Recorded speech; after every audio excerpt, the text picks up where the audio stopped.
हे परळी शहर वैद्यनाथ ज्योतिर्लिंगाचं एक 12 ज्योतिर्लिंगाचं एक ठिकाण आहे आणि या ठिकाणी नामदार धनंजय मुंडे साहेबांनी जे संतोष देशमुख यांची हत्या झालेली आहे ते सुरुवातीपासून सांगतात की तुम्ही जे कोणी आरोपी असतील त्यांना फासावर द्या, पण जाणीवपूर्वक वाल्मिक अण्णा कराळे यांना या ठिकाणी मध्ये घालून त्यांच्यावर मोकोकासारखे त्यांच्यावरती आरोप करून आणि या सुरेश धस या परळीला बदनाम करण्याचं हे कटकारस्थान या ठिकाणी हे रचत आहेत.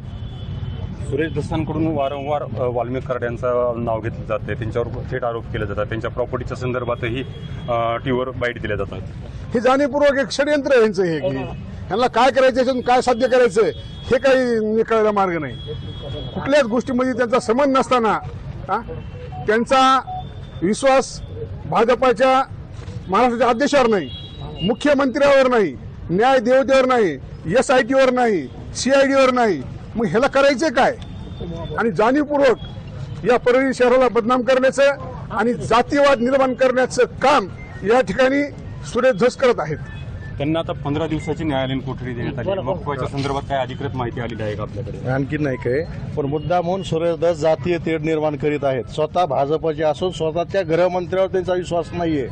मुद्दाम स्वतःच्या स्वार्थापोटी हे मुद्दाम नाव गवण्याचा प्रयत्न करीत आहेत. प्रॉपर्टीच्या संदर्भातही ते पुरावे सादर करत आहेत. प्रॉपर्टी कुठं आणखी नाहीच ना. कुठले पुरावे? इकडं कोणतरी काहीतरी बोलणार, तिथं हा, इथं ते आहे, तिथं ते आहे, फक्त चर्चेमध्येच ना. मूळ कारण काय वाटतं की वाल्मिक कराड यांचं नाव वारंवार कशामुळे घेतलं जाते? मुद्दाम राजकारणासाठी गोवलं जातंय ना बरे. साहेबाला अडचणीत आणण्यासाठी षडयंत्र चालू आहे सगळ्यांचं. आज सकाळपासून हे आंदोलन सुरुवात आहे. आंदोलन कधीपर्यंत चालणार आहे आणि काय प्रमुख मागण्या आहेत तुमच्या? वाल्मिक कराड यांच्या आईची प्रकृती देखील बिघडलेली दिसते. आमची अशी मागणी आहे परळीकरांची, ते जे खून प्रकरणी पूर्ण महाराष्ट्र संतोष भैयाच्या दुःखामध्ये सामील आहे, परंतु हे जे आमदार आहे धस आणि संदीप क्षीरसागर हे ह्याच्यामध्ये राजकारण करत आहेत 100%. आणि मी कडकडीची विनंती करतो की कोणी जरी टाकीवर जाऊन शासनाला प्रशासनाला भीती घालून की अण्णाला विनाकारण 302 मध्ये घटायचं वाढायचं काम करू नये. कारण की अण्णावर ह्या परळीकरांचं आणि महाराष्ट्राचं प्रेम आहे. अण्णाला नाहक बदनाम करण्यात येत आहे आणि ह्या जे कधी ह्या प्रकरणामध्ये असेल तर नामदार धनंजय मुंडे साहेबांनी स्पष्ट सांगितलेलं आहे त्यांना फाशी द्या. पुढील दिशा काय राहील? आता शहर तर जवळपास मोठ्या प्रमाणात बंद करण्यात आलेलं आहे. पुढील दिशा काय राहील? वाल्मिक अण्णाची इथं आई आलेली आहे आणि वाल्मिक अण्णाच्या परिवारासोबत पूर्ण परळी आहे. आज परळी कडकडीत बंद व्यापाऱ्यांनी केलेली आहे, कारण की हे विनाकारण नवीन स्टंट करत आहेत. ह्यांना स्टंट हे आपलं सुरेश धस हे क्षीरसागर रोज नवीन उठल्या नवीन काहीतरी नाटक करायचं. आणि एक गोष्ट लक्षात ठेवा, देशामधले सर्व उच्च तपास यंत्रणा हे तपास करत आहे. SIT आहे, CID आहे, पोलीस प्रशासन आहे महाराष्ट्राचं. आम्हाला विश्वास आहे अण्णाला न्याय मिळेल, परंतु हे नवीन नाटक करत आहेत. एक गोष्ट लक्षात ठेवा, तुम्ही याच परळीमध्ये बघितलं असेल, बाया महिला आणि प्रत्येक जण टावरवर चढतील, कुणी आत्मदहन करतील, ह्याचं प्रशासन जबाबदार राहील. थेट आत्मदहनाचा इशारा करत देत आहेत तुम्ही? हो. आता कसं आहे माहिती का, अण्णा ह्या परळीचं जीव आहे, परळीची शान आहे आणि अण्णानं कधीही चुकीचं काम केलेलं नाही. आणि 18 पगड जातीचं नेतृत्व म्हणजे वाल्मिक अण्णा आहेत. त्यांच्या समर्थामध्ये आणि त्यांनी जे कार्य केलेले आहेत, 1 लाखापेक्षा जास्त लोक मैदानात उतरतील. साहेब, एकूणच वाल्मिक कराड यांच्या बोला. तपास यंत्रणेवर जर दबाव आणून जर असं होत असेल, कोणावर 302 किंवा 307, तर हे चुकीचं आहे. भारताचं संविधान समोर ठेवून पोलिसांनी आणि CID आणि SIT ने निर्णय घ्यावा, आम्हाला ते मान्य आहे. पण उगाच कुणीतरी कोणती एखादी जात दबाव तंत्र जर वापरत असेल कायद्यासाठी, तर हे पूर्णपणे आपल्या भारत देशालाच अन्याय आहे. पूर्ण वाल्मिक अण्णावरच नाही तर संविधानाचा अपमान आहे. पुढील आंदोलनाची दिशा काय राहील? पुढील आंदोलनाची दिशा ही स्टार्टिंगला वाल्मिक अण्णाची आईच तर उठणार नाहीत. ते मेले तर मेले म्हणून सकाळीच त्यांनी सांगितलं, मी इथंच मारणार आहे म्हणून. बाकीचं बेमुदत बंद परळी राहणार. बाकीचे मग आता हे बीड डिस्ट्रिक्ट मध्ये जे ठरवतील बस. संदीप क्षीरसागरांवर आरोप होतोय या ठिकाणी, धस यांच्यावर देखील आरोप होतोय. काय वाटतं हे पूर्णपणे खरे आहेत, तर तेच खरे डॉन आहेत. हे आका जे म्हणतात ना, खरा सुरेश धसच आका आहे आणि संदीप सुद्धा आका आहे. त्यांनी SP गायब केलं त्याच्या आजीने येते, आणि हे खरे आका. आणि इकडे अण्णा वाल्मिकांना एका कष्टकऱ्याचा गोरगरिबाचा लेकरू एक मोठं झालं म्हणून यांना देखवना गेलंय, आणि एवढा गोरगरिबाच्या पुढे जाऊन यांच्या पुढे जाऊन पाया पडलेले ते सुरेश धस अण्णाच्या त्यावेळेस माझ्या समोर पाया पडलेत वाल्मिकांना फोन करून अण्णा म्हणून. 2 दिवस अगोदर मुंबईमध्ये 2 दिवस अगोदर स्वतः सुरेश धस अण्णाला भेटलेले आहेत, अण्णाचा सत्कार केलेला आहे त्या सुरेश धसने, निवडून आलो त्यांच्या पाया पडले. स्वतः सुरेश धसने स्वतः. ह्याचा सुद्धा तपास करावा ना पोलिसांनी. आता विसरले का मग ते?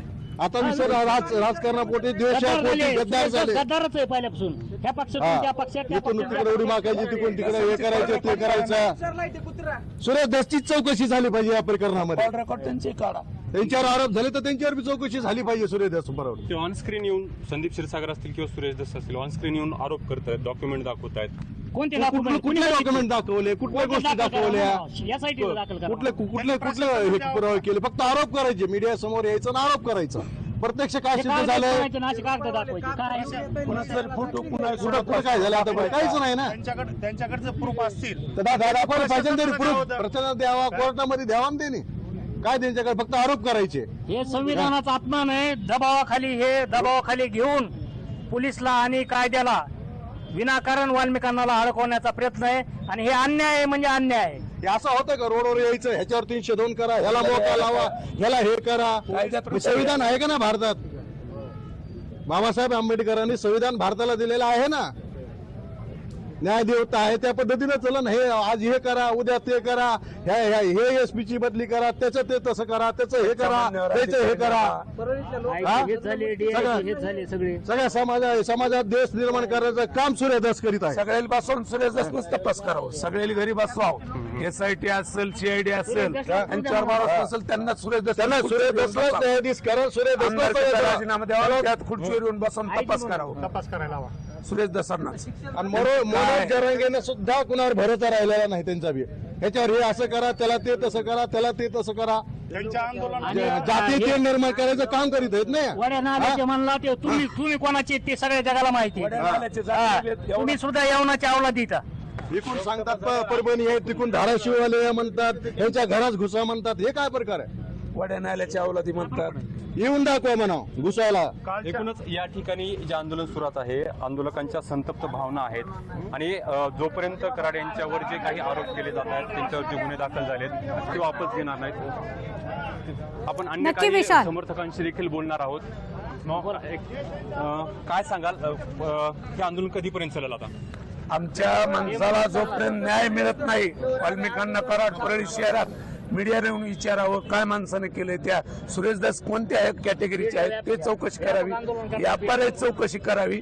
तोपर्यंत आमच्या माणसाला जोपर्यंत मागे होत नाही, यापुढे या आंदोलनाची तीव्र दिशा आम्ही जाहीर करून याच्यापेक्षा मोठं आंदोलन चालू ठेवू. एक मिनिट, तुम्ही काय सांगाल तुम्ही? हे जे आंदोलन करून हे करून काय जे प्रशासनाला दबावाखाली घेत आहे काय, तर आंदोलन करून जर कुणावर जर खोटा गुन्हा दाखल जर होत असेल काय, तर ह्याच्यावरचा म्हणजे न्यायाधीशावरचा प्रशासनावरचा कोणताच नागरिक हे विश्वास ठेवणार नाही या गोष्टीवर काय. आणि ते ज्या पद्धतीमध्ये आंदोलन करतायत की खोटा गुन्हा दाखल करा, मोका लावा, 302 मध्ये वाल्मिकांना अटक करा काय, त्या गुन्ह्यामध्ये सामावून घ्या.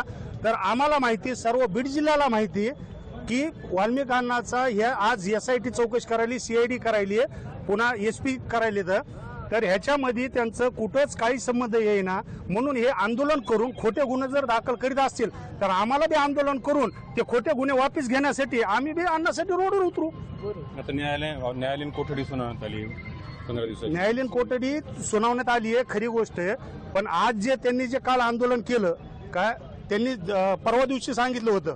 मला सांगा, काल मी बघितली त्यांची बाईट, सर्व बघितलं. संदीप क्षीरसागर हे बीडला राहतात, त्यांना 5 घंटे यायला लागतात. कुठं? मस्साजोगमध्ये.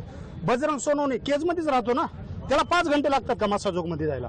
आणि मनोज दादा जरांगे पाटील हे 10 मिनिटांमध्ये तिथं आले.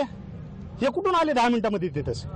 काय म्हणजे हे ठरवून तुम्ही जे षडयंत्र करायला काय हे सगळ्यांच्या लक्षात येईल. पण ह्याला जर प्रशासन जर बळी पडलं तर प्रशासनाला आम्ही बी बळी पाडण्यासाठी आम्ही रोडवर उतरू, आम्ही बी आंदोलन करू, आम्ही बी आत्मदहन करू. सत्ताधारी असतील, विरोधक असतील, सर्वच पक्षातील नेते विरोध करतायत. हो, आम्ही जो संतोष दादा देशमुखचा जो मर्डर झाला, जो खून झाला, त्याला कुणीच पाठीशी घालत नाही. ते जे आरोपी आहेत त्यांना फाशी व्हावं म्हणून आम्ही बी निवेदन दिले, आम्ही बी रोडवर उतरलो. काय आम्ही त्या जे खुनी आरोपी आहेत त्यांना पाठीशी घालत नाहीयेत. काय पण जे तुम्ही त्या खुनाच्या मागून जे राजकारण करतायत ह्यासाठी आम्ही रोडवर उतरलो. जिल्ह्यातील लोकप्रतिनिधी आहेत राष्ट्रवादी काँग्रेसचे, ते सुद्धा वाल्मिक कराड यांच्या विरोधामध्ये गुन्हे दाखल करा म्हणून मागण्या करत होते. ते जातीवाद करतायत. आज मला सांगा कोण बोलतं? काय सुरेश धस बोलतात, काय संदीप क्षीरसागर बोलतात, बजरंग सोनवणे बोलतात, काय पुन्हा प्रकाशदादा सोळंके बोलतात. हे जातीवाद. जातीवादासाठी हे जे की त्या 302 गुन्ह्याच्या मागून जे राजकारण चालू आहे काय हे त्यांनी थांबवावं. आणि ते जे प्रशासनावर जे दबाव टाकतायत की आंदोलन करून, टाक्यावर चढून किंवा आत्मदहन करून, आज परळीमध्ये दोन घटना झाल्या काय की त्यांनी स्वतःच्या अंगावर पेट्रोल ओतून आत्मदहन करायचा प्रयत्न केलेला आहे.